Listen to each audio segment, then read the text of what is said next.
যার রিজিকে যেটা আছে সেটা যদি সমুদ্রের তলদেশেও থাকে একদিন না একদিন সে পাবে কি পাবে না? আর রিজিকে যদি না থাকে চোখের সামনে হাতের নাগালে থাকলো সে কখনো পাবে? এই বিশ্বাস যাদের আছে, আপনি রাস্তা বন্ধ করে দিচ্ছেন কেন তার জন্য? এমনও তো হতে পারে সে আপনার বন্ধ করা রাস্তার উপর যদি রবের উপর সন্তুষ্টি থেকে ধৈর্য ধরার মতো ধরতে জানে, আল্লাহ তার তকদিরে এরকম 10টা রাস্তা কিনার তৌফিক তাকে দান করে দিবেন। একটা সময় জীবন এমন গিয়েছে, এক বেলা খাবার জুগাইলে আরেক বেলা নিয়ে টেনশন করতে হতো। আজকে সে ভাইয়ের ঘরের মধ্যে দেখেন বাজারের অভাব নাই, ফ্রিজ ভর্তি বাজার আছে, পকেট ভর্তি টাকা আছে।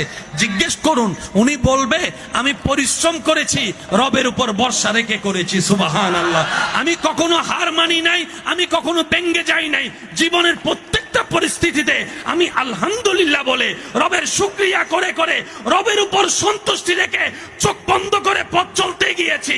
আমার রাস্তা বন্ধ করে দেনেওয়ালা রাস্তা বন্ধ করে দিয়েছে, পানি বন্ধ করনেওয়ালা পানি বন্ধ করেছে, কিন্তু আমার ধৈর্য আমাকে এমন মকামে পৌঁছায় দিয়েছে বন্ধকারীরা নিচে পড়ে আছে।